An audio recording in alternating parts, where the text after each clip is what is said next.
नमस्कार, आप देख रहे हैं हमारा खास कार्यक्रम लोकतंत्र। आपके साथ मैं हूं घनश्याम उपाध्याय। आज हम बात करेंगे न्यायिक सेवा में आरक्षण और इससे जुड़े तमाम पहलुओं की। देश की केंद्रीय न्यायिक सेवा यानी ऑल इंडिया जुडिशियल सर्विस की स्थापना की कवायद एक बार फिर तेज हो गई है। केंद्रीय कानून मंत्री रविशंकर प्रसाद ने न्यायिक सेवा के गठन पर जोर दिया है। पटना में हुए एक कार्यक्रम में उन्होंने कहा कि देश में आईएएस, आईपीएस जैसी सेवाओं की तर्ज पर राष्ट्रीय न्यायिक सेवा के गठन की जरूरत है। इससे मेधावी छात्रों को न्यायिक सेवा में जाने का मौका मिलेगा। उन्होंने कहा कि हम एससी, एसटी, ओबीसी को भी न्यायिक सेवा में उचित आरक्षण देना चाहते हैं ताकि न्यायपालिका का समावेशी चरित्र भी सामने आ सके। कानून मंत्री इससे पहले भी सरकार के इरादे जाहिर कर चुके हैं। नीति आयोग ने भी एक रिपोर्ट जारी कर इस तरह के सुझाव दिए थे। माना जा रहा है कि एआईजेएस के गठन से लंबित पड़े मामले कम होंगे। हालांकि राज्य सरकारें इसका विरोध करती रही हैं। राज्य सरकारों को डर है कि एआईजीएस के लागू होने से लोअर जुडिशरी पर उसकी पकड़ ढीली होगी, यानी ऑल इंडिया जुडिशियल सर्विस के गठन की राह इतनी आसान नहीं है। इसमें कई अड़चने हैं। क्या है ये अड़चने? क्या एआईजेएस से लंबित केस कम होंगे? इसके गठन में किस तरह की प्रशासनिक परेशानी आ सकती है? कुछ सीजेआई और हाईकोर्ट के जजेस ने इस प्रस्ताव को पहले क्यों खारिज कर दिया था? क्या राज्यों को जिनका डर है वो जायज है? ऐसे तमाम सवालों की आज पड़ताल करेंगे, लेकिन उससे पहले आपको ये रिपोर्ट दिखाते हैं।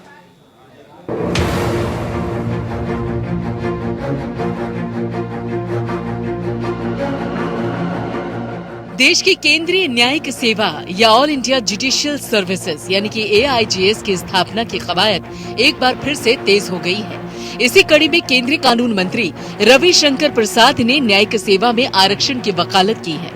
कानून मंत्री रविशंकर प्रसाद ने कहा कि देश में आईएएस, आईपीएस जैसी सेवाओं की तर्ज पर राष्ट्रीय न्यायिक सेवा के गठन की जरूरत है। इससे मेधावी छात्रों को न्यायिक सेवा में जाने का मौका मिलेगा। Very soon we are in consultation. We are going to establish All India Judicial Service or Indian Judicial Service. We have IAS, we have IPS, we have IFS. Why can't we have a true Indian Judicial Service having the best minds being selected by the Union Public Service Commission under the oversight mechanism of the Supreme Court, direction of the Chief Justice of India?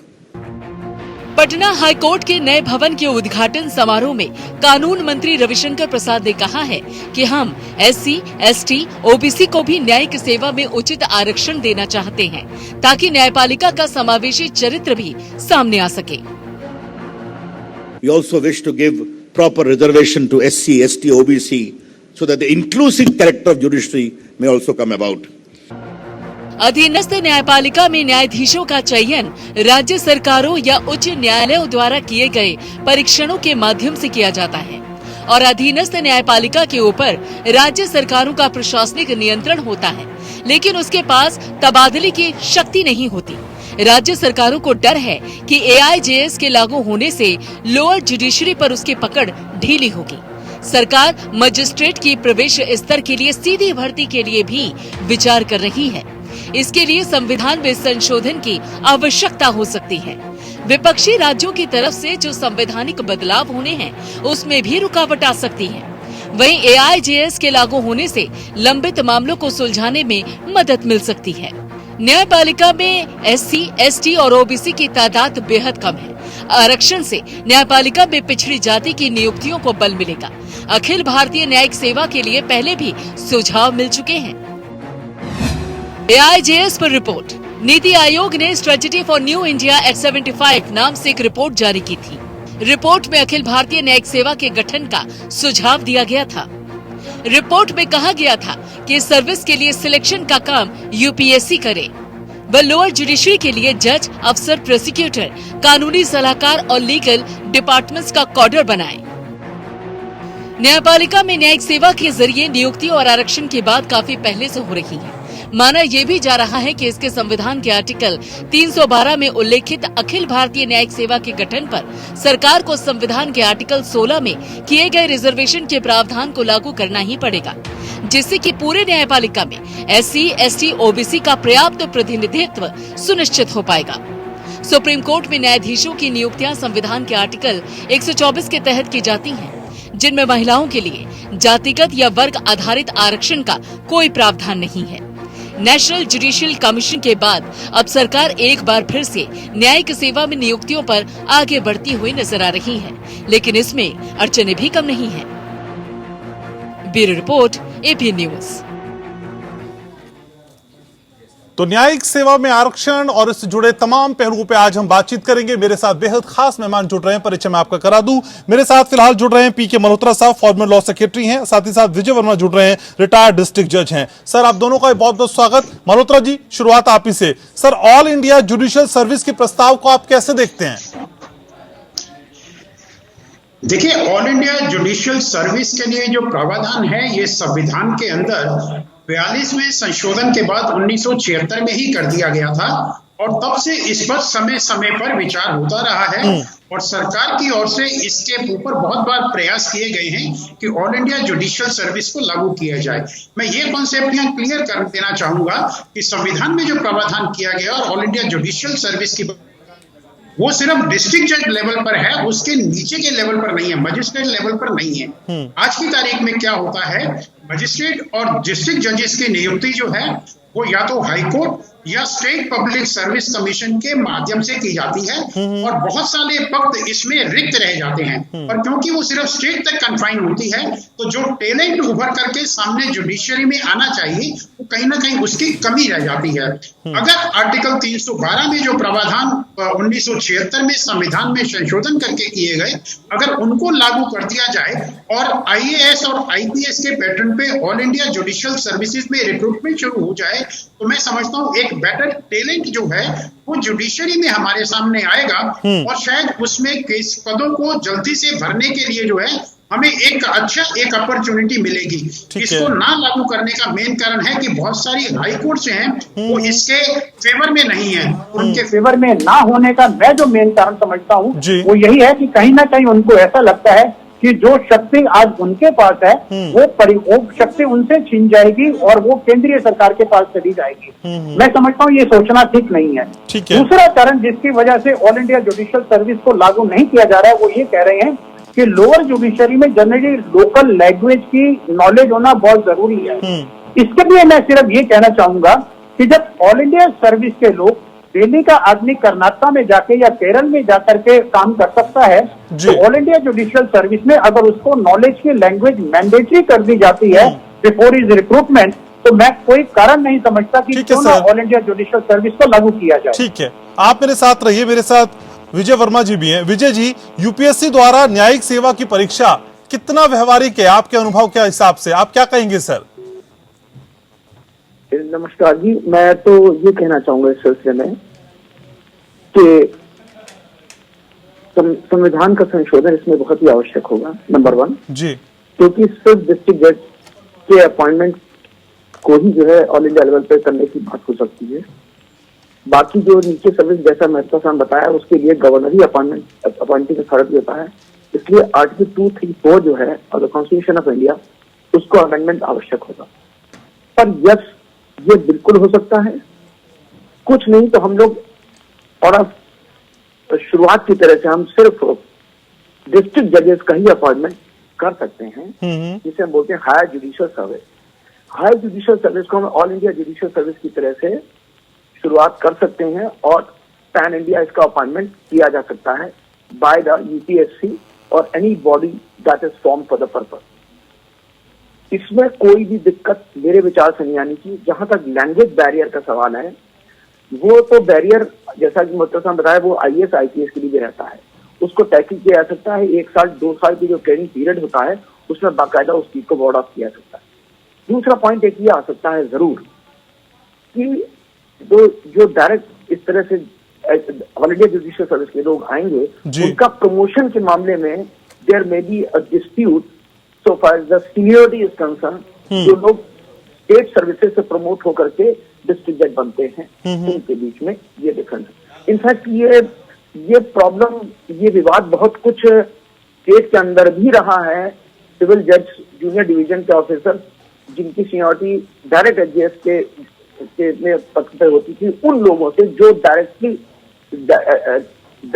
HGS में वकीलों से आ जाते थे। अच्छा, तो उसकी seniority के कब वो आए, कब इनका प्रमोशन कब हुआ, और कब वो सिलेक्शन उनका प्रोसेस हुआ, इसके अपने सुप्रीम कोर्ट में बड़ा लंबा लिटिगेशन चला, तो फाइनली वो उसके बाद सेटल हो गया और सुप्रीम कोर्ट के द्वारा।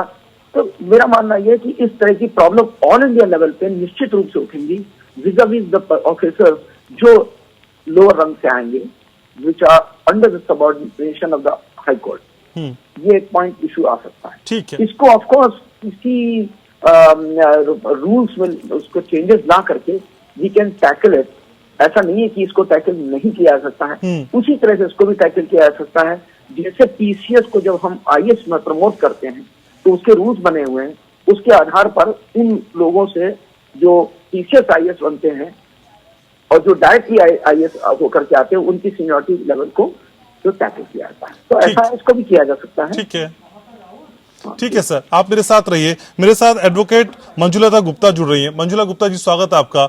मैम, असल में न्यायपालिका में आरक्षण क्यों होना चाहिए, आरक्षण की जरूरत ही क्यों है? आरक्षण की जरूरत है इसलिए कि अभी तक जो है हम जैसे हायर जुडिशरी उसमें अगर हम जाएं तो वहां पर क्या है कि कोई ऐसा मौका नहीं है जजेस को या एडवोकेट्स को अपना इंटेलिजेंस और अपना मेरिट दिखाने के लिए।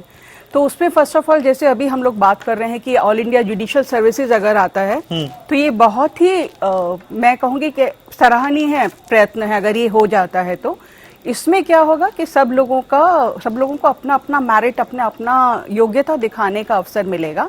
और जैसे कि अभी हम लोग बात कर रहे हैं कि उसका जो प्रमोशन है उसके लिए भी हम अलग से रूल्स एंड रेगुलेशंस फ्रेम कर सकते हैं। जैसे आईएएस कैडर में है, आईपीएस है, आईएफएस है, सबके लिए अलग अलग प्रमोशन रूल्स हैं। सो यहाँ पर भी ये जुडिशरी में भी ये सब लागू होना चाहिए। जहाँ तक आरक्षण का सवाल है, मैं ये कहूँगी कि हायर जुडिशरी में आरक्षण जो है एक मेरे हिसाब से उतना कोई आरक्षण को लेकर सिर्फ इसलिए कि उसका कास्ट एससी एसटी को बिलोंग करता है या इस तरह से वो बिलोंग करता है, उसको ना लेकर अगर हम उसके मैरिट्स को चेक करेंगे तो जैसे कि आईएएस वगैरह में जो अलग, लेकिन कहा यही जा रहा है ना मैम कि इस तबके की सहभागिता कम है, असल में उसको बढ़ाना है। उसको बढ़ाने के लिए जहाँ मैं ये कहूंगी कि लोअर जुडिशरी में तो आपने आरक्षण दिया हुआ ही है।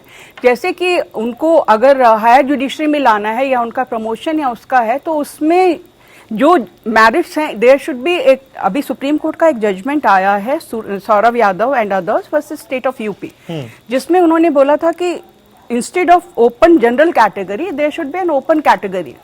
Open category and open general category में है कि जनरल कैटेगरी में you are not considering SC STs या आरक्षण के उसमें आप आरक्षण कोटा आप कंसीडर नहीं कर रहे हो। लेकिन अगर दिस इज माय ओपिनियन, मेरा अपने मंतव्य ये है कि अगर हम उसको ओपन कैटेगरी कर दे तो उसमें शेड्यूल कास्ट सबको ही आ जाता है। सो अगर हम जनरल कैटेगरी करते हैं तो उसमें है कि अगर शेड्यूल कास्ट के किसी कैंडिडेट ने जनरल कैटेगरी के कैंडिडेट से ज्यादा भी मार्क्स लिए हैं और अगर वो उस कोटा में हम उसको सिर्फ इसीलिए नहीं रख रहे हैं कि वो जनरल कैटेगरी का है, तो इसीलिए उसमें ये एससी एसटी और जनरल कैटेगरी, जनरल को हटा के वर्ड को there should be open category जो कि सबके लिए ओपन हो। जैसे अलग ऑफिसर्स हैं ये सब हैं तो वो अपने मेरिट पर आगे आएंगे, ना कि एससी एसटी कोटा पर। ठीक है, जस्टिस रविंद्र सिंह मेरे साथ जुड़ रहे हैं, पूर्व जज इलाहाबाद हाईकोर्ट। सर, स्वागत आपका भी। सर, हम ऑल इंडिया जुडिशियल सर्विस की जब बात करते हैं तो आपको क्या लगता है इसे लागू करने के लिए इस राह में कितनी अड़चनें आएंगी और जो अड़चनें आएंगी उनको दुरुस्त कैसे किया जाएगा, उनको दूर कैसे किया जाएगा? सर, ये बहुत अच्छा इशू है। आपको हम आपके चैनल को बहुत धन्यवाद देते हैं कि आपने इस इशू को रेज किया है जी। ये पहले तो अड़चनें बहुत आएंगी क्योंकि संविधान में संशोधन की जरूरत पड़ेगी। नंबर 2, ये जो सिस्टम आपका जुडिशियल सिस्टम है इसको हम एग्जीक्यूटिव से कंपेयर न करें। केवल प्रश्न ये नहीं है कि नौकरियां किसको मिलेंगी किसको नहीं मिलेंगी, प्रश्न न्याय का है। न्याय देते समय न कोई शुरू कास्ट होता है, न किसी चीज का कोई धर्म होता है, न किसी की कोई जाति होती है। अगर न्याय में बाधा आती है तो ये हमारी डेमोक्रेसी के लिए बहुत घातक साबित होगा। हम इसको, और हमारे संविधान में आर्टिकल 50 कहता है, आर्टिकल 50 में जुडिशरी को एग्जीक्यूटिव से सेपरेट किया गया इसीलिए कि किसी भी तरह का इंटरफेरेंस एग्जीक्यूटिव का जुडिशरी में नहीं हो सके, इसलिए आर्टिकल 50 है। और जैसे ही आप इसको ऑल इंडिया जुडिशियल सर्विस लाएंगे थ्रू यूपीएससी तो उसी दिन से आपका एग्जीक्यूटिव की दखलंदाजी जुडिशरी में हो जाएगी।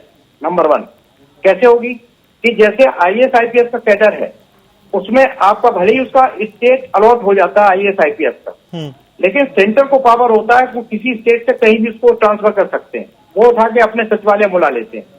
तो ये जो इंडिपेंडेंट जुडिशरी का कंसेप्ट है, जो इम्पार्शियल जुडिशरी का कंसेप्ट है, जो अनवाइस्ड जुडिशरी का कंसेप्ट है जी, वो आपका प्रभावित होगा। तो और अभी तक हमारी ये नहीं समझ में आया कि केवल आरक्षण देने के लिए, नौकरियां देने के लिए अगर ये लॉजिक लिया जा रहा है तो ये तर्कहीन है। क्यों कि जैसे उत्तर प्रदेश में हायर जुडिशियल सर्विस है HJS, 5 शेड्यूल कास्ट का भी रिजर्वेशन है, OBC का भी रिजर्वेशन है। इसी तरह से कई स्टेट हैं जहां हायर जुडिशरी के जो एग्जाम होते हैं controlled by the high court, उनमें सब में आरक्षण है। तो ये आरक्षण का बहाना लेकर के जुडिशरी को अपने कब्जे में करने का एक प्रयास है होगा भविष्य में, ये घातक कदम होगा। हम नहीं अच्छा, और अभी तक मेरी ये नहीं समझ में आई कि ये जो सिस्टम अभी चल रहा है इसमें परेशानी क्या है, what is the problem in it. आप ये नहीं कह सकते कि हाईकोर्ट के द्वारा जो HJS का एग्जाम होता है उसमें मेरिट कंसीडर नहीं हो रहे। आप ये नहीं कह सकते हैं कि वहां कोई बेईमानी है। आप ये नहीं कह सकते हैं कि वहां के आए हुए लोग कॉम्पिटेंट नहीं है। As soon as all India judicial service आपकी बनेगी तो आप भले ही कह दीजिए कि हमने पूरे एक यूनिफॉर्मिटी की वजह से लाए हैं, लेकिन यूनिफॉर्मिटी का मतलब ये नहीं है कि आप न्याय का गला दबा दें। जो तमिलनाडु का आदमी उत्तर प्रदेश में आएगा, रिटायरमेंट होते तक यहाँ की भाषा को नहीं समझ पाएगा। जो व्यक्ति भाषा नहीं समझ सकता वहां के लोगों को न्याय क्या दे सकता है। पर लेकिन सर IAS IPS जो दूसरी सर्विसेज है उसमें तो आदमी ऐसे ही काम करता है। नहीं, उसमें तो माइंड उसमें ये उसको तय नहीं करना होता है। एग्जीक्यूटिव में कोई चीज तय नहीं करना, उसको लॉ एंड ऑर्डर मेंटेन करना होता है। ठीक है। और बहुत ऐसे, और उसके न्याय के का स्कोप बहुत लिमिटेड है। IAS IPS में न्याय का स्कोप है ही नहीं, क्योंकि IAS और IPS के ऑर्डर से सब चैलेंज होते हैं और रिव्यू होते हैं बिफोर द कोर्ट। अगर कोर्ट में जो जज ही नहीं समझ पाएगा वहां की भाषा को, वहां की लैंग्वेज को नहीं समझ पाएगा, जब तक रिटायर होगा तब तक नहीं समझ पाएगा। We have seen so many IAS IPS officer of Tamil Nadu में एक्सेट्रा। तो आप कह रहे हैं प्रेजेंट सिस्टम से दिक्कत क्या है। ठीक है सर, आप मेरे साथ रहिए। मंजुला जी कुछ जोड़ना चाह रहे हैं, फिर मैं आपके पास लौटता हूँ। मंजुला जी, मैं आपके अभी जो आप कह रहे हैं मैं उसमें सिर्फ ये ऐड करना चाहूंगी कि जैसे आपने कहा कि इसमें दिक्कत क्या है। ये बात ठीक है कि अभी जो अपॉइंट होते हैं डिस्ट्रिक्ट जजेस हाईकोर्ट के थ्रू या जैसे भी उनका एग्जाम होता है उसमें भी कोई गलत नहीं है, लेकिन अगर हम ये ऑल इंडिया जुडिशरी सर्विसेज कर देते हैं तो बाकी जो लॉयर्स हैं जो सुप्रीम कोर्ट में नहीं या हाई कोर्ट में नहीं प्रैक्टिस करते हैं वो भी अपनी मेरिट के बल पे आ सकते हैं, जैसे कि IAS के लिए या और जो जुडिशियल ये ऑफिसर सर्विसेज हैं A ग्रेड सर्विसेज, उसमें कहीं से भी कोई भी पार्टिसिपेट करके ज्वाइन कर सकता है। लेकिन भाषाई दिक्कत जिसका जहां तक मैं अभी बता रही हूँ उसके बारे में, मैं ये कहती हूँ कि जैसे इन्होंने कहा जैसे उसमें भी कैडर होता है तो आप कैडर वाइज भी उसको डिवाइड कर सकते हैं। अदरवाइज अभी भी जैसे जजेस के ट्रांसफर होते हैं दिल्ली हाई कोर्ट से, मान लिया कहीं किसी का तमिलनाडु में हो गया या पंजाब में हो गया या इसी तरह से मणिपुर में, तो वो भी वहां जाके काम करते हैं। उनकी भी मैरिट पे कोई आप नहीं उंगली उठा सकते कि उनका मैरिट नहीं था, उनको वहां का लैंग्वेज समझ नहीं आया इसलिए उन्होंने गलत जजमेंट लिखा या कुछ है। तो ये मेरे हिसाब से ये बात इतनी मायने नहीं रखती जितना कि ये है कि हम लोग ठीक है। तो आपके लिए इस फैसले से जितना मिलता हुआ दिखाई देता है, खोने का जो डर है वो बहुत कम है। ठीक है, मल्होत्रा साहब हमारे साथ हैं। मल्होत्रा साहब, असल में सवाल अभी यही उठ रहा था कि मौजूदा सिस्टम में दिक्कत क्या है, इसे बदलने की कवायद क्यों की जा रही है, इस तरह का दबाव क्यों बनाया जा रहा है, मौजूदा समय में जो दिक्कत है उनके बारे में सर कुछ बताइए आप। देखिए, दो बहुत ही महत्वपूर्ण विषय आज की चर्चा में उठ के आ रहे हैं। पहले मैं उनके बारे में बात करना चाहूंगा। नंबर 1, यह कहा गया कि इसमें संविधान में संशोधन की आवश्यकता पड़ेगी। मेरा ऐसा मानना है कि जो एग्जिस्टिंग प्रोविजन है उसके हिसाब से ऑल इंडिया सर्विस को कॉन्स्टिट्यूट करने के लिए संविधान में संशोधन की आवश्यकता नहीं है। आर्टिकल 312 संविधान का ये कहता है कि अगर राज्यसभा 2/3 बहुमत से एक रेजोल्यूशन पास करती है तो पार्लियामेंट को ये अधिकार मिल जाता है कि वो ऑल इंडिया सर्विस को लेकर के एक कानून बना सकती है, और उस कानून के अंदर जो आर्टिकल डिस्ट्रिक्ट कोर्ट से डील करते हैं ये उसकी अमेंडमेंट नहीं माना जाएगा और आर्टिकल संविधान की जो 367 में अमेंडमेंट की आवश्यकता है वो नहीं रहेगी। इसका स्पेसिफिक प्रावधान आर्टिकल 312 में किया गया है। तो पहली बात तो मैं ये कहना चाहूंगा कि संविधान में संशोधन की आवश्यकता नहीं है, सिर्फ एक कानून बनाने की आवश्यकता है पार्लियामेंट के द्वारा, जिसके लिए केंद्रीय सरकार ने ऑलरेडी कार्य शुरू कर दिया है और चीफ जस्टिस से कंसल्टेशन चल रहा है। जैसा कि पटना हाई कोर्ट में कल के फंक्शन में माननीय न्याय मंत्री ने चीफ जस्टिस की प्रेजेंस में ये बात कही है। दूसरी बात रिजर्वेशन की बात आ रही है। द मोमेंट आप all India judicial service constitute करने की बात करते हैं on the basis of all IAS and IPS, तो हम एक सर्विस की बात कर रहे हैं और सर्विसेज में रिजर्वेशन का प्रावधान हमारे एक संवैधानिक नीति है। हमारी प्रियम्बल भी सोशल जस्टिस की बात करती है, हमारे आर्टिकल 14, 15 एंड 16 भी सोशल जस्टिस की बात करते हैं। और ये जो रिजर्वेशन की बात हो रही है ये मैटर ऑफ पॉलिसी है, ना कि किसी का फंडामेंटल राइट है। मैं इस बात को क्लैरिफाई कर देना चाहूंगा। अगर पॉलिसी के अंदर ये माना जाता है कि ऑल इंडिया जुडिशियल सर्विस में भी उनका प्रॉपर रिप्रेजेंटेशन होना चाहिए जो बिना मेरिट के कंप्रोमाइज के होगा, तो मैं समझता हूँ इसमें कोई बुराई नहीं है। जो आपने बात की कि आज हमारे पास क्या सुविधाएं आ रही हैं, सुविधाएं सबसे बड़ी ये हो रही हैं कि आज आप दिल्ली में रिक्रूटमेंट करते हैं तो दिल्ली के कैंडिडेट्स को ही प्राथमिकता मिलती है। उससे ज्यादा मेरिटोरियस कैंडिडेट महाराष्ट्र के हो सकते हैं, यूपी के हो सकते हैं, कर्नाटक के हो सकते हैं, नॉर्थ ईस्ट के हो सकते हैं, वो लोग दिल्ली में नहीं आ सकते।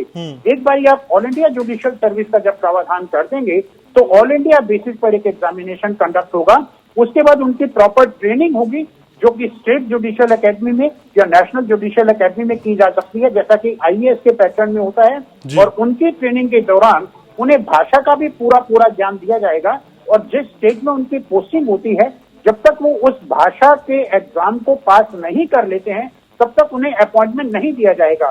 मैं समझता हूँ ये आज की तारीख में जो स्टेट वाइज रिक्रूटमेंट हो रहा है, प्रोबेबली हाई कोर्ट जो है वो अपनी जो पावर उनकी है उसको नहीं छोड़ना चाह रहे हैं, उसी के लिए दिक्कत आ रही है। अदरवाइज मैं नहीं समझता कि इसको इम्प्लीमेंट करने में किसी भी तरह की कोई दुविधा है। और मैं समझता हूँ कि केंद्रीय सरकार ने इस क्षेत्र में जो प्रयास अभी किए हैं वो प्रशंसनीय हैं और इससे हमें पेंडेंसी को कम करने में और रिक्रूटमेंट प्रोसेस को फास्ट करने में ठीक है सर। तो आप कह रहे हैं मौजूदा दिक्कतें इतनी ज्यादा नहीं है कि इंप्लीमेंट नहीं किया जा सकता। आप तो आज हम बात कर रहे हैं न्यायिक सेवा में आरक्षण की और इससे जुड़े तमाम पहलुओं की। लगातार सभी खास सामान हमारे साथ बने हुए हैं। विजय वर्मा हमारे साथ हैं, रिटायर्ड डिस्ट्रिक्ट जज हैं। वर्मा सर, असल में ये बताइए कि IPS और IPS जैसी सेवाओं की तर्ज पे राष्ट्रीय न्यायिक सेवा का जो गठन करने की बात हम कर रहे हैं, इससे ज्यादा मौके मिलेंगे क्या? क्योंकि ब्रेक से पहले जितनी चर्चा हुई उसके हिसाब से यह आभास लगाया जा रहा है कि मौकों में बढ़ोतरी होगी। देखिए, ऐसा है कि जो पोस्टें हैं वो तो कंसोलिडेट करके तब अपॉइंटमेंट्स हो गया all India pan India level पे, तो वो तो घटाना या आपको बढ़ाना पड़ेगा, that is upon the government. वो गवर्नमेंट तय करेगी। जैसे ही स्टेट यूपी से मान लीजिए 100 हैं, आसाम से 2 हैं, इस तरह से करते करते सबका अपॉइंटमेंट एक साथ किया जाता है। लेकिन सबसे बड़ा इसमें जो अच्छाई है वो ये कि जो मेरिट लिस्ट बनेगी वो ऑल इंडिया लेवल पर बनेगी, जिसके बेसिस पे जब वो अधिकारी उच्च न्यायालय में एलिवेट होने लायक होगा तो वो पैन इंडिया लेवल पे उसकी मेरिट सीनियरिटी के आधार पर वो प्रमोट होगा। आज की पोजीशन ये होती है कि स्टेट लेवल पे हर व्यक्ति जो जुडिशियल ऑफिसर है उसकी एक सीनियरिटी बनती है, उसके आधार पर जो एलिवेट होता है।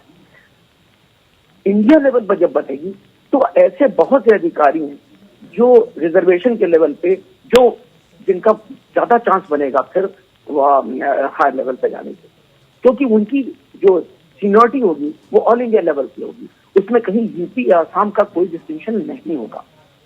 नंबर 2, ये बात तो देखिए उचित नहीं है कहना कि साहब क्योंकि लैंग्वेज नहीं आती होगी तो सुप्रीम कोर्ट में तो हर जजेस को हर लैंग्वेज नहीं आती, इसका मतलब क्या उनसे वहां से हमें न्याय नहीं मिलता है क्या? हाई कोर्ट में भी हमारे यहाँ है, जो भी व्यक्ति चाहे वो अपनी भाषा में उस बात को कह करके अंग्रेजी में आर्गुमेंट कर सकता है, हिंदी में बोल सकता है।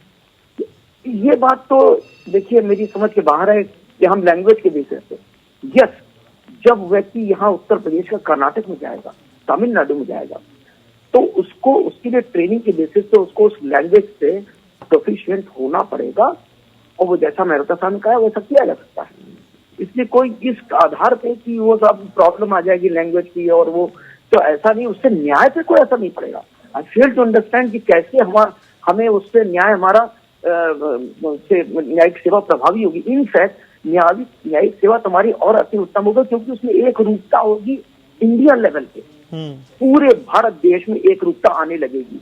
आज का जो जजमेंट आता है किसी एक लेवल पे, कोई जजमेंट है कहीं किसी सिलसिले में, तो वो डिफरेंट लेवल का होता है then what is there in south, क्योंकि उनका पर्सपेक्टिव डिफरेंट रहता है। फिर मैं नहीं कहता एकदम से एक पर्सपेक्टिव सब हो जाएगा, लेकिन एक बेसिस बनेगा in the years to come. ये बहुत अच्छी तरीके से हो सकता है, इंडिया लेवल पे एक एकरूपता आ सकती है। दूसरी बात ये कि ये कहना कि गवर्नमेंट का इसमें कोई से हो जाएगा, सॉरी, गवर्नमेंट का कोई से होने का सवाल ही नहीं, क्योंकि जो बॉडी बनाएगी, आज भी मैं ये कहना चाहूंगा कि जो हम लोगों के एग्जामिनेशन होते हैं यहाँ पे, वो स्टेट लेवल के द्वारा कराए जाते हैं। वो कराने वाला तो स्टेट लेवल का वो भी एक गवर्नमेंट बॉडी है, ऑफकोर्स हाई कोर्ट के अंडर में होते हैं, दैट्स अ डिफरेंट थिंग। लेकिन एग्जामिनेशन तो इसका एक बात और कही गई कि साहब जो है वो अपॉइंटमेंट जो है इनसे जो है न्यायिक सेवा प्रभावित हो जाएगी, क्योंकि न्याय नहीं मिलेगा। मैं तो ये बिल्कुल हैरान हूँ ये सोच करके कि इसको हम कैसे मान सकते हैं इस बेसिस पे कि क्योंकि उसमें हम इंडिया लेवल पे करा रहे हैं, इसलिए एग्जीक्यूटिव का उसमें इंटरफेरेंस हो जाएगा और जिसके बेसिस पे न्यायिक सेवा प्रभावी हो जाएगी। There is not a single point which can support this point of view, not at all. बल्कि ये तो बहुत अच्छी विधा निकल के आएगी। इनफैक्ट जब हम लोग सर्विस में हुआ करते तो हम लोग इसके लिए बहुत कोशिश भी की, तो नहीं चल हो पाया, वो एक अलग चीज है। बता रहे बहुत सारे विवादों से हम बच जाएंगे अगर हम एक ऑल इंडिया लेवल पे एक सर्विस ला के रखते हैं जो कि डायरेक्ट। ठीक है, तो आप कह रहे हैं ऑल इंडिया जुडिशियल सर्विस के कई फायदे होने जा रहे हैं जिसको ध्यान में रखना होगा। सर आप मेरे साथ रहिए। मंजुला जी, लेकिन भविष्य की बात करने से पहले अगर वर्तमान की चीजों को समझने की कोशिश करें तो आरक्षण की वर्तमान में स्थिति आप कैसे देख पाती हैं, चाहे हाई कोर्ट हो चाहे सुप्रीम कोर्ट हो? देखिए, वर्तमान में मैं कहूँगी कि आरक्षण के हिसाब से अगर SC ST कैंडिडेट्स हम देखें अगर, तो बहुत कम इनका रिप्रेजेंटेशन है हाई कोर्ट में भी और सुप्रीम कोर्ट में भी। सुप्रीम कोर्ट में जहाँ तक मेरा संज्ञान है, मुश्किल से अभी तक 4 या 5 जजेस आए हैं सुप्रीम कोर्ट में जो कि SC ST या OBC को बिलोंग करते थे। तो this is very less and उसके हिसाब से तो मैं कहूँगी कि फीमेल रिप्रेजेंटेशन भी बहुत कम है, हाई कोर्ट्स में भी बहुत कम है। तो उस हिसाब से अगर ये हमारी सरकार ये उनका कदम जो है बहुत ही प्रशंसनीय है। पर मेरा बस इसमें एक आई विल से कि एक राइडर है कि हम जब आरक्षण की बात कर रहे हैं तो हमें ये जरूर ध्यान रखना होगा कि हमारा जुडिशरी का जो है जो रेस्पेक्ट है, जो भी कुछ है उनका, वो there should not be any destructive of logic and merit. There should be no discrimination कि हमको सिर्फ जनरल कैटेगरी ही लेना है, आरक्षण के कोटा से हम किसी को नहीं लेंगे। लेकिन साथ साथ हमें ये ध्यान रखना होगा कि जो भी आरक्षण कोटा के हैं उनका मेरिट उस लेवल का हो कि वो हाई कोर्ट और सुप्रीम कोर्ट के हिसाब से उनका मेरिट होना चाहिए। लेकिन फिर दोनों ही चीजों का बैलेंस कैसे बन पाएगा मैम? पिछड़ी जातियों को भी सहभागिता बढ़े, आप मेरिट की बात करती हैं, वो भी मेंटेन हो जाए, फिर इसके लिए कौन सा मैकेनिज्म होगा? मैकेनिज्म वही है जो बेस्ट अभी इन्होंने दिया है, ऑल इंडिया जुडिशियल सर्विसेज। क्योंकि जो भी जुडिशियल सर्विसेज के थ्रू आएगा, जैसे हम अभी कंपेयर कर रहे हैं IAS ऑफिसर से या IFS या IPS ऑफिसर से, उनका वो किसी भी कैटेगरी के हैं, आरक्षण से आते हैं, कुछ है, उनका मेरिट एंड उनका स्टेबिलिटी है प्रोफेशन में और मेरिट्स के बेस पे ही वो सेलेक्ट होते हैं। तो वही जुडिशरी में भी होगा। ठीक है, तो मैं ऐसे समझती हूँ कि इसी हिसाब से उनका मेरिट और वो सब जो है logic and merit of the our profession will be intact. ठीक है, जस्टिस रविंद्र सिंह भी हमारे साथ मौजूद है। रविंद्र सर, असल में सवाल ये भी रहता है कि कॉलेजियम में ऊंची जातियों का वर्चस्व रहता है, इस वजह से पिछड़ी जातियों का प्रतिनिधित्व उस रेशो में आगे नहीं आ पाता है या बिल्कुल ही नहीं आ पाता। सर, इस बात से कितना इत्तेफाक रखते हैं आप? ऐसा है कि ये आपने ठीक क्वेश्चन रेज किया है। आरक्षण हमारे संविधान में है नहीं, हायर जुडिशरी में, ना हाई कोर्ट में ना सुप्रीम कोर्ट। ठीक बात। जो लोग अपॉइंट होते हैं अपनी सीनियरिटी के बेसिस पर वो लोग आगे बढ़ते हैं, एलिवेशन उनका होता है, सुप्रीम कोर्ट भी आते हैं, हाई कोर्ट भी आते हैं। लेकिन फिर प्रश्न ये होगा, फिर तो नेक्स्ट इशू आप उठाएंगे कि why not reservation in high court and supreme court. जब ये बहस शुरू होगी तब उस पर तमाम आपत्तियां आ जाएंगी। अभी जैसा भी हमारे पूर्व वक्ता जैसे कह रहे हैं कि बड़ी मेरिट होगी, मैं अभी तक ये नहीं समझ पाया जो भी सिलेक्शन होते हैं क्या विदाउट मेरिट होते हैं? एचजीएस के जितने इम्तिहान हैं इन लोगों से मैं पूछना चाहता हूं कि विदाउट मेरिट हो क्या आते हैं वो लोग? कोई भी स्टेट हो वहां हर इम्तिहान मेरिट पर होता है। और एक चीज और बता दें, आपको शायद इन लोगों को मालूम नहीं है या मालूम होगा, बता नहीं रहे। इलाहाबाद हाईकोर्ट को आई हैव द एक्सपीरियंस, आधी पोस्ट खाली रही, न जनरल कैंडिडेट क्वालिफाई कर पाए, सिलेक्ट हो पाए, न ओबीसी न शेड्यूल कास्ट, मतलब हाफ कैंडिडेट। अगर 84 वैकेंसी थी तो केवल 43 ही सिलेक्ट हुए। और हर साल ये होता है। अगर मेरिट के लोग हैं और मेरिट लोग अगर वहां अवेलेबल है, जनरल में भी अगर हैं, तो all vacancy to be filled. लेकिन high court is so honest कि उन्होंने कहा अगर मेरिट का आदमी नहीं है तो चाहे जनरल का हो, चाहे शेड्यूल कास्ट का हो, चाहे ओबीसी का हो, उसका सिलेक्शन नहीं होगा। क्योंकि हम इस जुडिशरी को बिना मेरिट के किसी आदमी को नहीं आने देते। और अभी तक पिछले कई सालों से कई इम्तिहान हुए हैं जिनमें जितनी वैकेंसी थी उतने पात्र अवेलेबल नहीं हुए आपके इंटरव्यू। तो ये तो कहना, ये मेरिट वाली बात। अब फिर अगर आप मेरिट वाली बात करते हैं जैसे उनसे रिजर्वेशन लागू होगा। अभी बड़ी अच्छी बात इन लोगों ने कहा कि उनको मौका मिलेगा ओबीसी को, शेड्यूल कास्ट को। ये जरा आप देखिए जो बिना मेरिट के ये लोग जब सिलेक्ट होंगे on the basis of the reservation, तो ये ज्यादातर लोग जो है मेजोरिटी में नीचे होंगे, बॉटम पर। इनकी एज भी ज्यादा होगी। ये सीनियरिटी से प्रमोशन होंगे तो कभी भी न ये हाईकोर्ट पहुंच सकते ना सुप्रीम कोर्ट पहुंच सकते। रेयर जो लोग मेरिट पे आएंगे वही लोग हाईकोर्ट और सुप्रीम कोर्ट तक एलिवेट हो पाएंगे। ऐसा नहीं, इसको कहना बहुत आसान है, व्यवहारिक रूप से बिल्कुल संभव नहीं है। और इतनी प्रॉब्लम आएंगी इसमें। और ये तो बड़ा अच्छा हमको कुछ अनुभव हो रहा है लोगों का कि भाषा सीख लेंगे। ये लोग सिलेक्ट होते हैं, लोग जिंदगी में नहीं अपनी भाषा सीख पाते हैं, रिटायर हो जाते हैं, तब तक लैंग्वेज पे कमांड नहीं हो पाती है। और सुप्रीम कोर्ट और हाई कोर्ट को उदाहरण दे रहे हैं। Supreme court everything is translated in English. वहां दूसरी भाषा परमिसिबल नहीं है।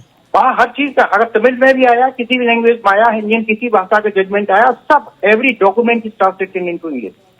तब वो बहस होती है, चाहे जज वो तमिलनाडु का हो, चाहे आसाम का हो, चाहे गुजरात का हो, चाहे कहीं का हो। इंग्लिश जो है वो हर चीज everything is translated into English. और वहां जब लोअर लेवल पे जब आप जाएंगे, जब आप एचएस लेवल पे जाएंगे, जब वहां ट्रायल करेंगे, तब कौन सा ट्रांसलेशन उन लोगों को मिलेगा वहां पर? ठीक है, ये पॉसिबल नहीं है। विजय वर्मा जी कुछ ऐड करेंगे आप सर की बात पे? कोई काउंटर आपके पास? सर मैं ये कहना चाहूंगा विनम्रता के साथ कि पहले एक पॉइंट मैं बता दूं सर, इससे पहले कि मैं मिस हो जाऊं मुझसे। प्लीज कि जहां तक ये अमेंडमेंट का सवाल है कॉन्स्टिट्यूशन में 234 में, इसकी आवश्यकता केवल लोअर जुडिशरी में अपॉइंटमेंट के सिलसिले में है। ऑल इंडिया जुडिशियल सर्विस की बेसिस पे अगर हम अपॉइंटमेंट डिस्ट्रिक्ट जजेस में करते हैं तो कोई भी दिक्कत नहीं। दूसरा पॉइंट मैं ये कहना चाह रहा हूँ सर, ऐसा है कि बात मेरिट की हो रही है तो हमें इस बारे में बताने की जरूरत नहीं है कि जो डायरेक्ट बाहर से लोग आते हैं उनमें उनका अपोजिशन क्यों होने लगता है। जैसे रविंद्र सिंह साहब को हमसे कहीं ज्यादा इस बात को जानते हैं कि उसमें रिप्रेजेंटेशन ये देखा जाता है कि क्या इसमें ओबीसी के हैं कैंडिडेट के नहीं। बाहर की बात कर रहा हूँ, क्योंकि हमारे यहाँ से जो जाते हैं उनको तो उसमें पॉइंट ये रहता है, सिर्फ मेरिट रहता है ऊपर की लेवल पे, लेकिन उस मेरिट के लिए भी उनकी सारी एडवर्स एंट्रीज 10 साल की देखी जाती है। जरा भी कोई चीज पाई जाती है तो नाम जो जज पहुंच चुका होता है गवर्नमेंट तक वो भी वापस कर दिया जाता है। तो इसलिए वहां पे तो बिल्कुल प्योरली मेरिट है। कोई भी डिमेरिट का अगर पॉइंट होता है डिमेरिट का तो उसको बाहर कर देता है। लेकिन लॉयर्स के लिए तो ऐसा कोई एग्जामिनेशन नहीं होता। लॉयर्स से अगर आप आ रहे हैं तो बस ये तो मतलब बस उनका जो वर्किंग है देख करके और एक कॉलेजियम है वो डिसाइड करता है। और उसमें फिर ये पॉइंट जब उठ जाते हैं तो ये हुआ कि देखिए इसमें इतने थे तो इनके इतने लड़के थे, इनके पिताजी इनके हाईकोर्ट में जजेस रहे हैं या इनके पिताजी जो है वो रहे हैं। ये सब मैं नहीं कह रहा हूँ, ये रोज पेपर में निकलता, आप ये देखा होगा। तो इसलिए ये बात तो देखिए हम इसी चीज को वार्ड ऑफ करने के लिए, इसी को हटाने की बात कर रहे हैं कि जब ऑल इंडिया लेवल पे एक पैन इंडिया लेवल पे बन जाएगा तो यहाँ से जो प्रमोशन होके जाएगा तो वो जो बच्चा है जो शेड्यूल कास्ट का ओबीसी का है उसने अगर मेरिट पे काम किया है अच्छा तो वो उसके बेसिस पे इन द रैंकिंग रहेगा हाईकोर्ट जज के लिए, तो भी पैन इंडिया सीनियरिटी बनेगी। उसमें ये नहीं कि यूपी से है तो हाईकोर्ट इलाहाबाद से अगर नाम चला गया तो ठीक है, नहीं तो नहीं हो सकता। वो यहाँ पे मैं इसीलिए चाह रहा था कि ये जो लेवल पे हो। अच्छा, उसके अलावा एक चीज और बता दूं, हमारे यहाँ एक सिस्टम ये भी बना है जब से नया सिस्टम आया है कि एग्जामिनेशन होता है। ऐसा नहीं है कि सिविल जज से कोई उसको सूटेबिलिटी टेस्ट होते हैं, एग्जामिनेशन होते हैं, then only you get the promotion. As you are checked out of the ranking, वो तो उससे लिस्ट से नीचे उतार दिया था आपको, ऐसा नहीं। तो ये सब जब ऑल इंडिया लेवल पे हो जाएगा तो जो आपने जैसा जब नरोत्तम साहब ने और अच्छा कहा कि एक भाषा का टेस्ट भी होता है किसी भी जगह में। हम लोग यहाँ से जाते हैं साउथ में जाकर के जो लोग काम करते हैं, आप 15 दिन रहिए आपको भाषा आती सारी, 7 दिन आप कलकत्ता घूम के आइए आपको बंगाली समझ में आने लगेगी। क्या है, ऐसी कोई बड़ी चीज नहीं है ये कि आप 7 दिन कह रहे हैं, लेकिन जस्टिस रविंद्र सिंह कह रहे हैं कि पूरी उम्र बीत जाती है भाषा सीखने में। तो देखिए, एक्चुअली पूरी उम्र तो ऐसा होता है कि मैं जानता हूँ कि बहुत से लोग, मैं कहना चाहूँ कि अंग्रेजी हम लोग कोई मातृभाषा नहीं है हमारी, लेकिन सब लोग अंग्रेजी समझ लेते हैं, बोल लेते हैं। आज छोटे से छोटा बच्चा भी फोन पे अपना सेल फोन सारी चीज अंग्रेजी से काम कर लेता।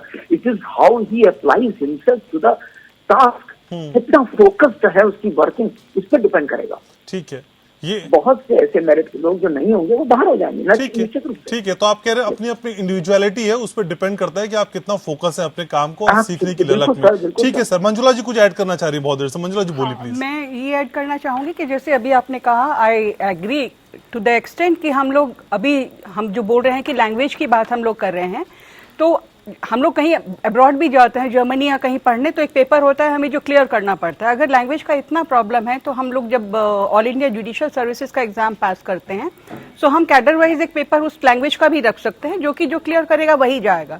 सेकेंडली आई से कि जैसे अभी हम लोग कह रहे थे कि अभी मैंने सुना कि पोस्ट जो है वेकेंट हो जाती हैं IAS में या उसमें, कोई पोस्ट मैंने आज तक नहीं सुना कि कोई वेकेंट हुई है पोस्ट। जैसे अभी इन्होंने कहा, सर ने कहा कि ऑल इंडिया जुडिशियल सर्विसेज जब हम अप्लाई करेंगे तो सारे कंट्री का हमारे पास मेरिट आएगा, तो उसमें there are very less chances कि हमें जो पोस्ट हमारी वेकेंट हो जाए या कुछ हो जाए। अगर एक स्टेट के लोग नहीं उसको फिल कर पा रहे तो मे बी दूसरे स्टेट के लोग आके और मेरिटोरियस आके वो फिल कर देंगे, तो there will be less chances. इस तरह से हमें क्या होगा कि करने से जजेस और मिलेंगे।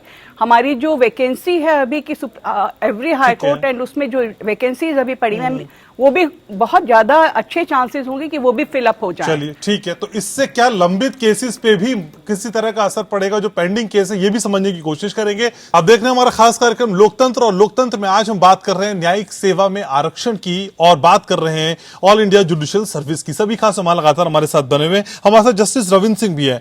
रविंद्र सर, असल में अगर AIJS लागू हो जाए तो क्या राज्य सरकारों को भी डर है कि लोअर जुडिशरी पे उनका प्रभाव कम हो जाएगा, उनकी जो पकड़ है वो कहीं ना कहीं कम हो जाएगी?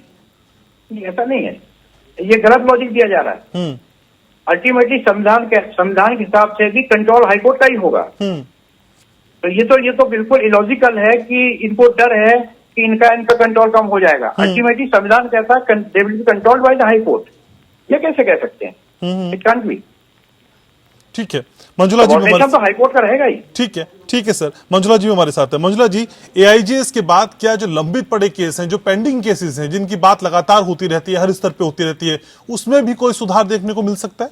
हाँ, मैं कहूंगी कि उसमें भी बहुत सुधार होगा, क्योंकि जब हमारी वैकेंसीज फिलअप हो जाएंगी, हमारी कोर्ट्स में जजेस बढ़ जाएंगे, तो हमारे जो लंबित केसेस हैं वो भी, उनका भी निपटारा जल्दी से जल्दी हो सकेगा। और इस तरह से हमारे पास जो है ज़्यादा जजेस होंगे, ज़्यादा जुडिशियल माइंड होगा, जो कि लंबित केसेस को और जल्दी से जल्दी ख़त्म कर सकेगा।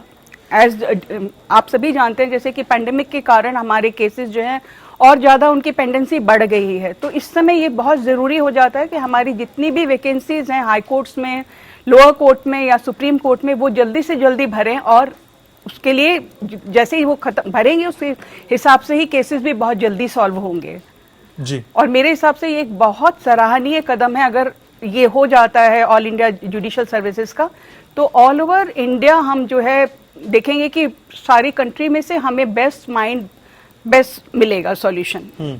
ठीक है, हमारे साथ विजय सर भी हैं, विजय वर्मा सर भी हमारे साथ लगातार बने हुए हैं। विजय सर, असल में 93 से लेके अब तक जजेस की नियुक्ति कॉलेजियम करता है सर, इसमें सरकार का हस्तक्षेप नहीं है, लेकिन सरकार अपना सुझाव दे सकती है। लेकिन ये कहा जा रहा है कि सरकार की भागीदारी बढ़ जाएगी क्या इसके बाद? सर, सरकार का से कितना रहेगा इसमें?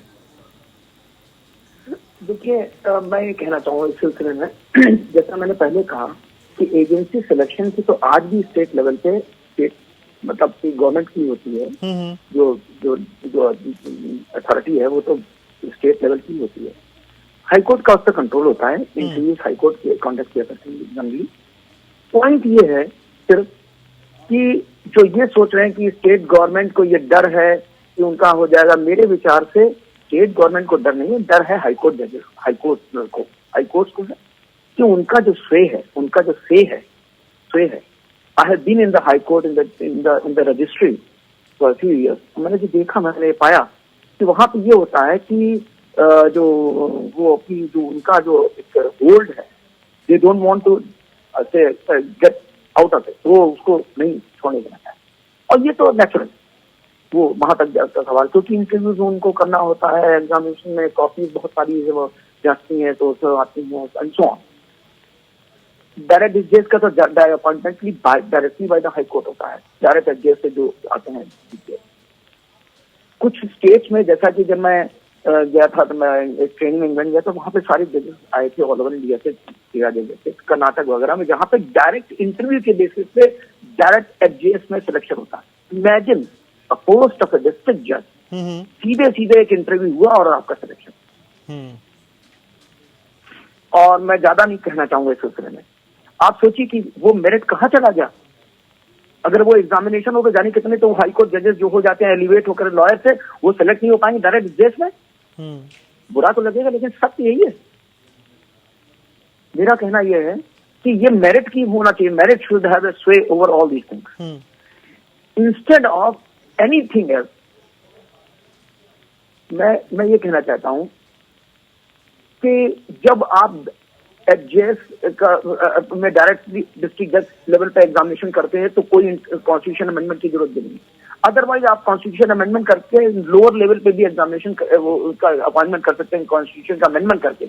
उसमें करना में केवल ये होगा कि जो लोअर लेवल के जो ऑफिसर्स होंगे उनकी 3-3, 4-4 साल लेवल की उनके पीरियड में दिया जाएगा उनको। जैसे एक IAS अपॉइंट होता है तो उसको पहले बना दिया जाता है SDM ट्रेनिंग वो करके 3-4 साल तक उसको करना पड़ता है। Thereafter he gets into this thing, उसका नॉर्मल ग्रूव में आता है। इस तरह का एक प्रोसीजर हम बना करके ऑल इंडिया लेवल पे हम वो भी कर सकते हैं, लेकिन यस उसके लिए हमें कॉन्स्टिट्यूशन में अमेंड करना मस्ट रहता है। बिना अमेंडमेंट के ही हम कर सकते हैं डायरेक्ट एडजेस के लेवल पे। और मेरे ख्याल से एक स्टार्टर की तरह से, एक शुरुआत की तरह से ये बहुत अच्छा कदम होगा कि हम पहले सिर्फ डिस्ट्रिक्ट लेवल पे अपॉइंटमेंट करें, जिसके लिए कॉन्स्टिट्यूशन अमेंडमेंट की कोई आवश्यकता नहीं है। और उसमें जो लैंग्वेज का सवाल है, जैसा अभी मैडम ने बताया, देखिए एग्जामिनेशन तो आप 22 लैंग्वेज में दे नहीं पाएंगे, आप अपनी लैंग्वेज में दे पाएंगे ना। जैसे हम मान लीजिए यूपी के हैं तो हम हिंदी या इंग्लिश में कर सकते हैं। हम कर्नाटक में तो एग्जामिनेशन तो नहीं दे पाएंगे, कोई नहीं दे पाएगा। लेकिन वहां जब हमको कैडर अलॉट होगा तो वो हमारी सीनियरिटी के बेसिस पे अलॉट होगा। जो मैंने मेरिट पाई होगी ऑल इंडिया लेवल पे HJS में, उसके लेवल पर मुझे स्टेट अलॉट होगा। वो प्रेफरेंस मानी जाती है, कौन से नंबर फर्स्ट है, कौन से सेकंड। नेचुरली हम फर्स्ट प्रेफरेंस रखेंगे यूपी और लास्ट प्रेफरेंस रखेंगे वो जो साउथ की स्टेट है जहाँ की लैंग्वेज प्रॉब्लम होगी और जो हमारे घर से भी बहुत। ऐसी स्थिति IAS में भी एग्जैक्टली यही होती है, IFS में एग्जैक्टली यही होती है। तो हम उस चीज को जिसमें 10% प्रॉब्लम आएगी जब हमको वैसे स्टेट में जाना पड़ जाए जहां पे हमारी इतना चॉइस थी और ना ही हमारी इतनी पोजीशन खराब थी कि हमें नीचे जाना पड़ जाए, तो वहां पे हम सीखेंगे उसको। लैंग्वेज बिल्कुल सीखेंगे। आज been to many the countries in Europe में, तो मैंने देखा कि कुछ नहीं, आप वहां पे सारा काम इंग्लिश चला लेते, नहीं तो आप अगर कुछ दिन रहिए तो आपको लैंग्वेज आ जाती है। जैसे मैंने अभी कहा आपको, एक यूपी का लड़का जाता है और महाराष्ट्र में नौकरी करता है, साउथ में नौकरी से टैक्सी चलाता है, कैसे लैंग्वेज सीख लेता है वो within days. You get to have the feel of. तो एक जज होकर के अगर वो जाएगा कुछ दिन ट्रेनिंग, उसकी साल भर की ट्रेनिंग नेशनल जुडिशियल अकेडमी में 2 साल की ट्रेनिंग लगता है, 3-6 महीने की ट्रेनिंग हम करते। मैं जुडिशियल इंस्टीट्यूट का डायरेक्टर ट्रेनिंग भी रहूंगा, बताता हूँ आपको। वहां पे ले आकर के हम आराम से सिखा सकते हैं उनको सब। हर स्टेट लेवल पर अलॉट होगा, उस स्टेट लेवल में जाकर के उसकी वहां ट्रेनिंग हो सकती है। ठीक है, तो ये इतना बड़ा बैरियर नहीं है जिससे माना जा रहा है। सर आप मेरे साथ रहेगा। रविंद्र जी, ठीक है रविंद्र सर, असल में न्यायिक प्रणाली को तेज और कुशल बनाने के लिए इन बदलावों को इम्प्लीमेंट करना ही होगा, इनके बिना कोई दूसरा उपाय नहीं दिखाई देता। आपकी राय क्या है सर? मैं ये पूछना चाहता हूँ, कौन सा बदलाव चाहते हैं ये? कौन से बदलाव की जरूरत है? ये बहस की जरूरत क्या है? What is the defect in the system?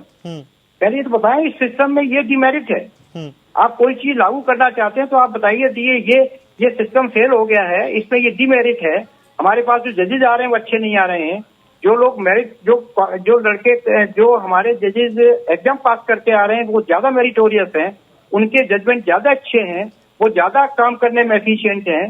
ये तो सब आप बता दीजिए। केस तो पेंडिंग बहुत है सर, ये माना जा रहा है जो पेंडिंग केस है वो जल्दी निपटेंगे। जस्ट सुनिए, अब हम कहना नहीं चाहते क्योंकि हम उस सिस्टम के पार्ट रहे हैं सर। मैं किसी ब्रदर जज पर कोई कमेंट नहीं पास करना चाहता, it is not proper.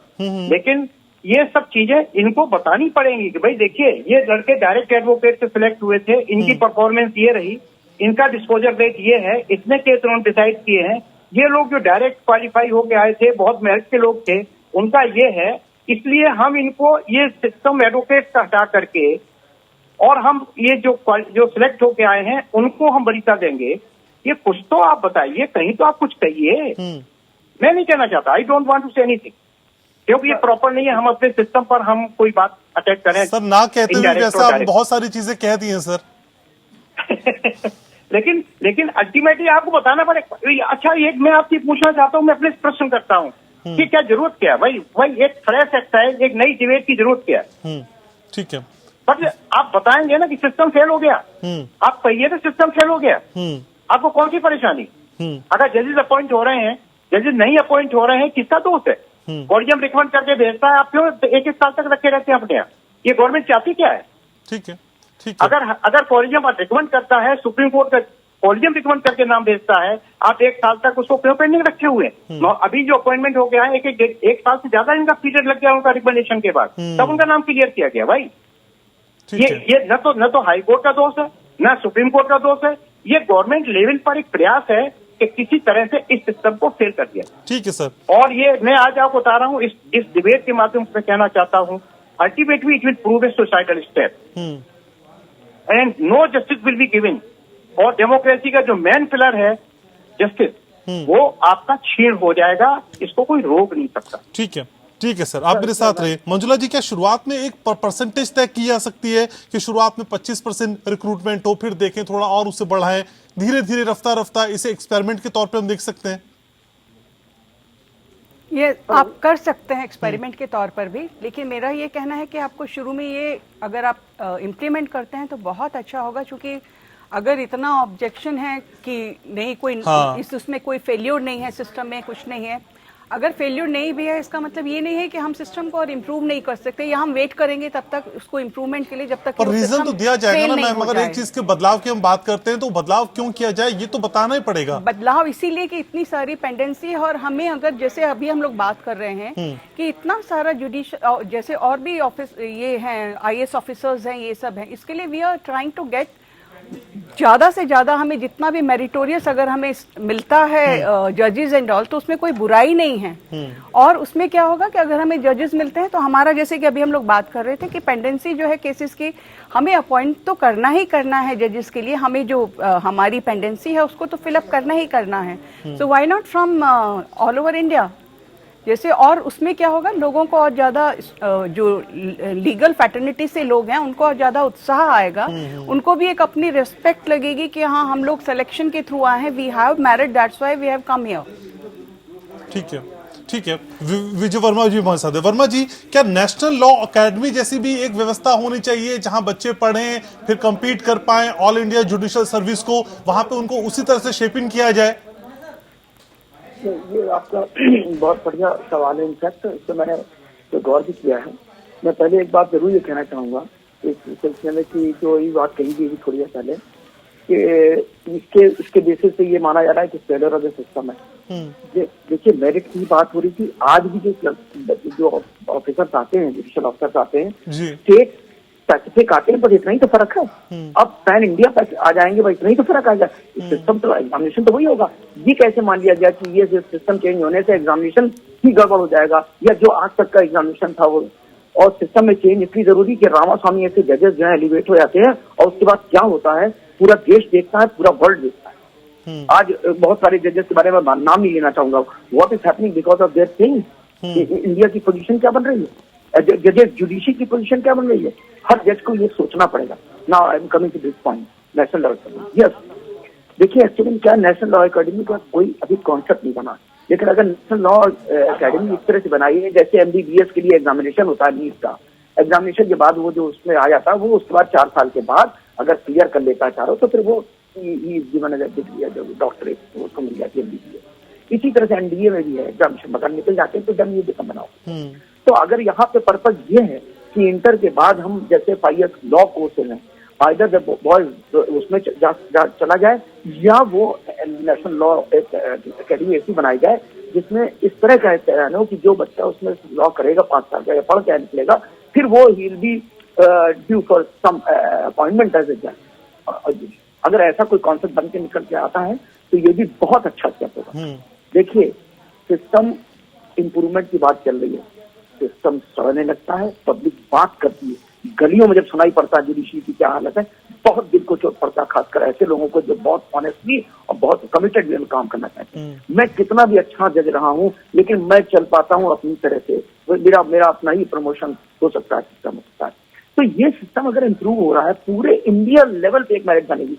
UP की एडल्ट मेरिट नहीं, यूपी का अलग ये नहीं कि 10 लोगों को जिसको चाह एलिवेट करके वो कर दिया गया और असम का कुछ कर दिया गया और उनकी फिर सीनियरिटी बन गई जाके सुप्रीम कोर्ट लेवल पे जाने के लिए या हाई कोर्ट लेवल पे जाने के लिए। एक इंडिया लेवल पर सीनियरिटी बने, आप सोचिए कितना बड़ा चीज होगी, इसमें क्या नुकसान है। ठीक है सर, तो कई सुझाव हैं, कई इसमें चीजें जुड़ सकती हैं जिसको आगे आने वाले समय में हम एक बड़े रूप में देख सकते हैं। बहुत शुक्रिया सर, आपने समय निकाला। आप सभी मेहमानों को बहुत बहुत शुक्रिया आने के लिए, चर्चा में जुड़ने के लिए, अपनी राय रखने के लिए। तो लोकतंत्र में आज हम बात कर रहे थे न्यायिक सेवा में आरक्षण की और इससे जुड़े सभी पहलुओं पर आज हमने बातचीत करने की कोशिश की। बहुत शुक्रिया आप सभी का लोकतंत्र देखने के लिए। नमस्कार।